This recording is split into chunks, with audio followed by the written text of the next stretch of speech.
చేయండి. ఎవరు మీరంతా? ఆ మాట అడగాల్సింది మేము. ఎవరు మీరంతా? మా భూములో మీ పనేంటి? కంపెనీ నుంచి మీకు ఏమైనా డబ్బులు రావాలా? రిజిస్ట్రేషన్ అప్పుడే బ్యాలెన్స్ క్లియర్ చేశారే, 3 నెలల తర్వాత వచ్చి మామంటారేంటి? డబ్బులేంటి, రిజిస్ట్రేషన్స్ ఏంటి, ఏం మాట్లాడుతున్నారు? మా భూములు మేము ఎవరికి అమ్మలేదు. జస్ట్ మినిట్ రాంబాబు, ఈ పొలాలకు సంబంధించిన డాక్యుమెంట్స్ జిరాక్స్ తీసుకురా.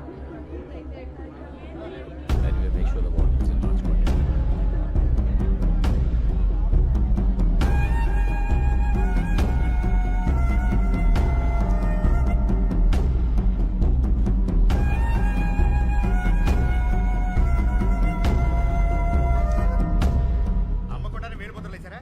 ఇవిగో రిజిస్ట్రేషన్ జిరాక్స్ కాపీస్.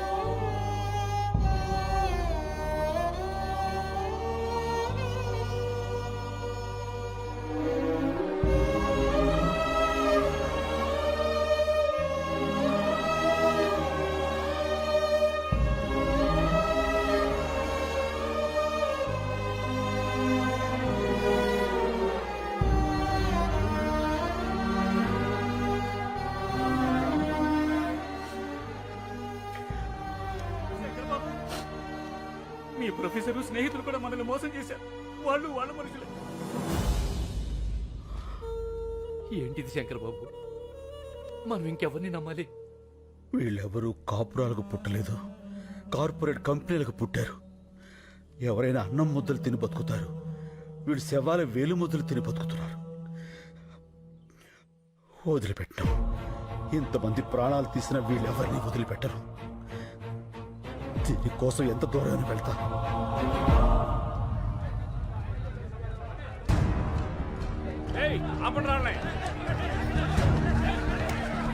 ఏంటండి ఇది? మేము రౌడీలం కాదండి, రైతులం. మా ప్రాబ్లంని కలెక్టర్ గారికి చెప్పుకోనివ్వండి. సార్ సార్ సార్ ఒక్క నిమిషం ప్లీజ్, మా కోసం. ఒకళ్ళు రండి. వదలండి సార్, మేమంతా నీరు రైతులం. ఆ మల్టీనేషనల్ కంపెనీ వాళ్ళు వచ్చి మా ఊళ్ళో. చదువుకున్న వాళ్ళ కనిపిస్తున్నాం, ఇది లంచ్ అవర్ అని తెలీదా? ఈ లంచ్ అవర్లు మనకిచ్చిందే రైతులు సార్, అందులో ఒక్క నిమిషం వాళ్ళ కోసం ఇవ్వలేరా? ఓకే, మీ ప్రాబ్లమ్స్ అన్ని ఓ పేపర్ మీద రాసి అందరి సిగ్నేచర్స్ తీసుకుని ఆఫీసులు ఇచ్చేయండి, నేను వచ్చి చూస్తాను. సార్ నీకు ఒక ఊరి వాళ్ళం సార్. ఇప్పుడు హైదరాబాద్ లోనో వైజాగ్ లోనో మంచి లైఫ్ ఉందని వెళ్ళిపోతావు కదా, మార్చుకుంటే మారిపోయే ఊరు. దానికోసం లైఫ్ ఏదో పాటు చేసుకుంటావు. సార్ మనం అమ్మ దగ్గర ఉండకపోవచ్చు, కానీ అమ్మ కడుపుని మించిన అడ్రస్ ప్రూఫ్ మరొకటి లేదు. ఊరు కూడా అంతే సార్, తల్లి గర్భం మారదు. ఇప్పుడు ఏం కావాలి? మా ఊరు మాకు కావాలి, మా చెవులు మాకు కావాలి. ఆ కార్పొరేట్ కంపెనీ వాళ్ళు మనుషులు చంపి మరీ వేలు ముద్రలు తీసుకున్నారు. వాళ్ళే చంపారంటే సాక్ష్యం ఏంటి? మా నాన్న శవం. మా నాన్న SSLC చదివాడు సార్, దానికి సంబంధించిన సర్టిఫికెట్లు ఇవి. వేలు ముద్ర వేయాల్సిన అవసరం ఆయనకేంటి? ఇంతకన్నా సాక్ష్యం ఏం కావాలి సార్? చూడు, నిన్ను ఆ కార్పొరేట్ అగ్రవాల్ దగ్గరికి తీసుకెళ్తాను, చెక్కిస్తారు, సెటిల్ అయిపో. అన్నం తినేవాడు ఎవడో ఇలా మాట్లాడ్డు. గడ్డి తినాలన్న రైతు కావాలి సార్. చంపేస్తా. చెల్లిలా తోడ పుట్టిందా, నీలాగే ఊరికి పుట్టిందా? నాలికి నరం లేకపోయినా మాటకు సంస్కారం ఉండాలి, నేర్చుకో. కాకి కాలనే పట్టుకుంటావా? నీలాంటి రైతుల్ని రెచ్చగొట్టడం, పుచ్చగించడం రెండు తెరికే. సార్ ఏంట్రా అది? అవి అవి మా నాన్న ఒరిజినల్ సర్టిఫికెట్స్ రా. మనిషిని చంపేశారు, చదువులు కూడా చంపేస్తారా? పాపరా. అందుకే ఈ రోజుల్లో జిరాక్స్ బతుకులు బతకాలి. ఒరిజినల్ గా ఉంటే ఇలాగే కాలిపోతాం. పోలీసు వాళ్ళ కుక్కలకు కూడా మేము విలువిస్తావురా, కానీ నువ్వు ఆ కార్పొరేట్ కంపెనీల కాపల కుక్కవి. ఆ యూనిఫామ్ తీసేసి వెళ్ళి వాళ్ళ యూరియస్ క్లీన్ చేసి.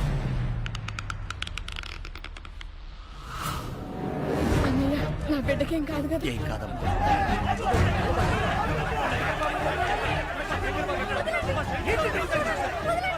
బాబు, నా కొడుకు చికిత్స పట్టుకుంటాను.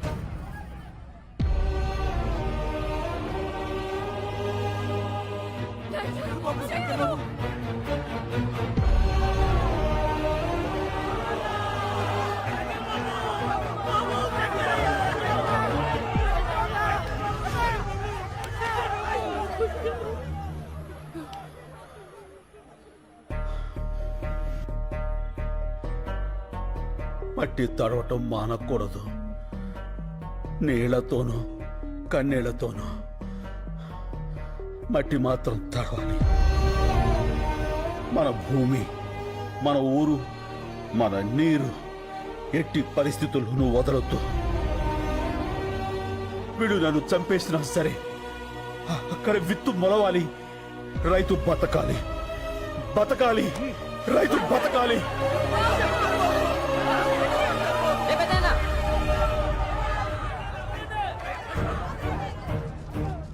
చూడండి, ఆ ఎదలకు ఏడుపు వినపడదు. అది వినిపించడానికి మీడియా ఉంది.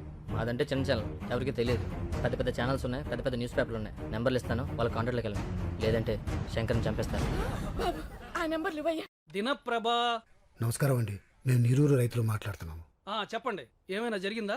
మా శంకరాన్ని అన్యాయంగా అరెస్ట్ చేశారండి. ఈ రోజుల్లో మాక్సిమం అరెస్టులన్నీ అన్యాయంగానే జరుగుతున్నాయి. ఏదన్నా ఇంట్రెస్టింగ్ న్యూస్ ఉంటే చెప్పండి. ఇంట్రెస్టింగ్ అంటే ఏంటండి? జనానికి కావాల్సినవి. రైతు సమస్యలు జనానికి అక్కర్లేదండి. ఎవరికి కావాలయ్యా? సమస్య కూడా స్పైసీగా ఉండాలి.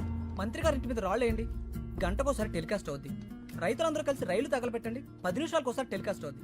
రైతులకు అలాంటివి రావే. మీకు ఏదొచ్చో అది చెయ్యండి అయ్యా. అయ్యా, లాకప్లో శంకర్ని ఏ క్షణంలో అయినా చంపేయచ్చు.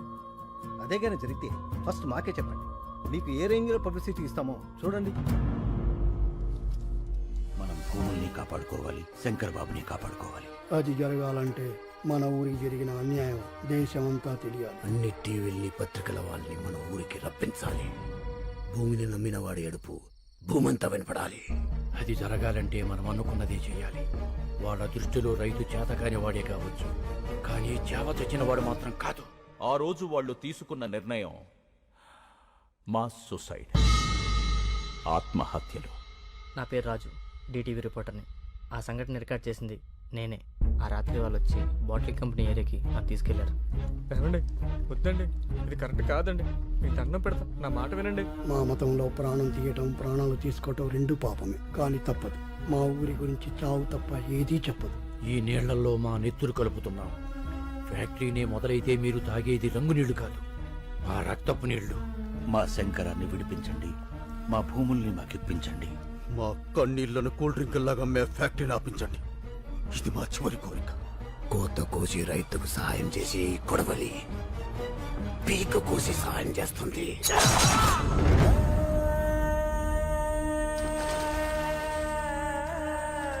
చరిత్రలో మరో బ్లాక్ డే. అసెంబ్లీ పార్లమెంట్ మౌనం పాటించాయి. తీర్పు వెలువడే వరకు నీరూరులో కోలా ఫ్యాక్టరీ పనులు నిలిపివేయాలని కోర్టు ఆదేశించింది. జరిగిన పరిణామాల మీద నివేదిక తయారు చేసే బాధ్యత కృష్ణమూర్తి కమిటీకి అప్పగించింది. శంకర్ని విడుదల చేసింది. చనిపోయిన గ్రామస్తులు 6గురికి ప్రభుత్వం ప్రకటించిన 25 లక్షల ఎక్స్గ్రేషియాని గ్రామస్తులు తిరస్కరించారు. ఆ ఊరంతా కలిసి ఒక నిర్ణయం తీసుకుంది. కేసు తేలే వరకు మగవాళ్ళెవ్వరూ ఆ ఊరిలో ఉండకూడదని. నీరూరు తరపున కోర్టులో పోరాడే బాధ్యతని శ్రీ శంకర్ గారికి అప్పచెప్పింది.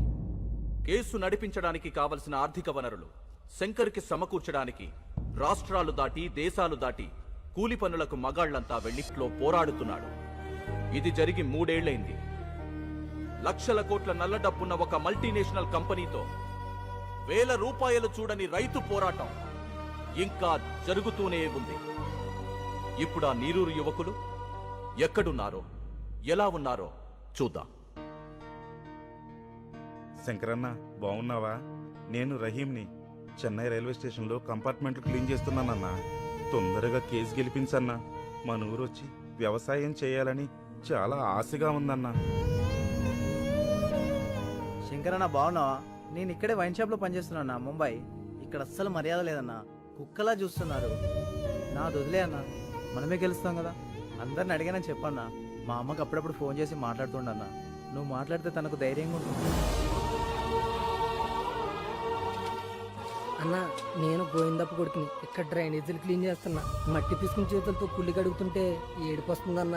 ఊరొచ్చేయాలని ఉంది. తొందరగా కేసు గెలిపించన్నా. ఇది 4 లక్షల రూపాయల చెక్. ఇవి కేవలం డబ్బులు కావు.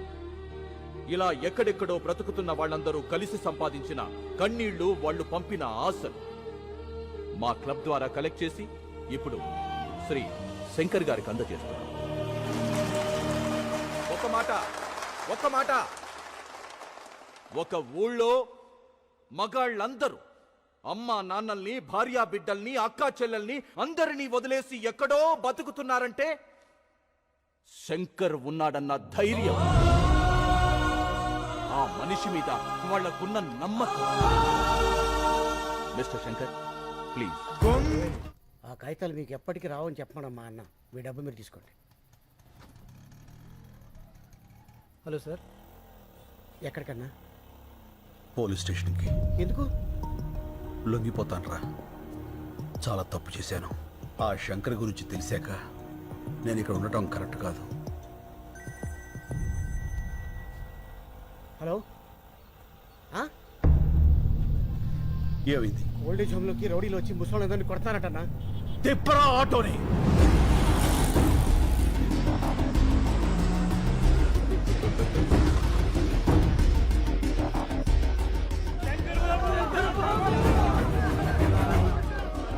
వేరే ముద్ర వేయలేదని ముసలోళ్ళమని కూడా చూడకుండా ఎలా కొట్టారో చూడు బాబు. అంబులెన్స్ ఫోన్ చేశారా? మళ్ళీ అంబులెన్స్ ఫోన్ చేయి. రండి బాబాయ్.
అంబులెన్స్.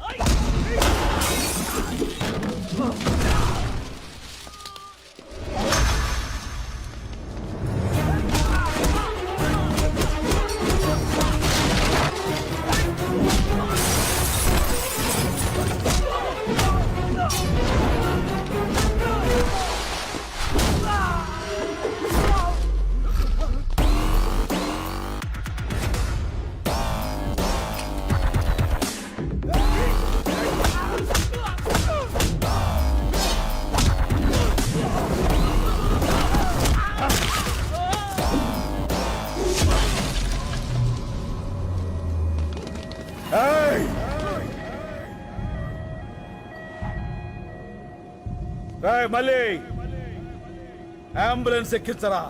ఎక్కించు. ఎవడడ్డు వస్తాడో చూస్తా. రండ్రా.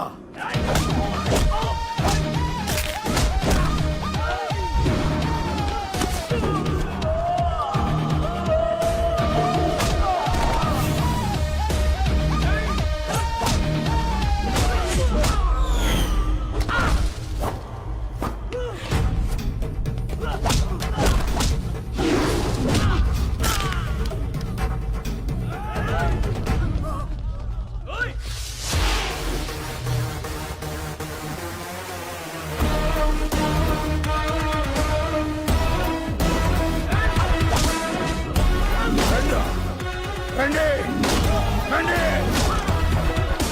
రండి.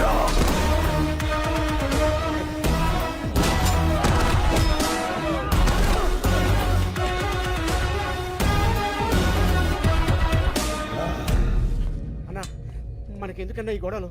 రాన్న పదం. సీనన్న. శంకర్, శంకర్, ఈ క్షణం నుంచి నేనే శంకర్. కేసు తేలే వరకు ఆ శంకర్ని అక్కడే ఉండని. అతనిది రైట్ వే, నాది వన్ వే. కష్టం వస్తుందో కార్పొరేట్ సిస్టమ్ వస్తుందో రమ్మను. ఒక్కొక్కళ్ళని ముక్కలు ముక్కలుగా నరికి వరి కంకులకు ఎరువుగా వేస్తా. వాడే వాడే చెప్పు. నలుగురిని కొడితే హీరో అయిపోతావా? ఏంట్రా నీ పొగరు? ఏయ్, పొగరు నా ఒంట్లో ఉంటది, హీరోయిజం నా ఇంట్లో ఉంటది. రేయ్, కార్పొరేట్ బీర్లు తాగిన బాడీ నీది, కార్పొరేషన్ నీళ్లు తాగిన బాడీ నాది. పెట్టుకోకో. ఏంట్రా కొత్తగా కనిపిస్తున్నా? After gap boss is back. చూస్తారా? వెయిటింగ్.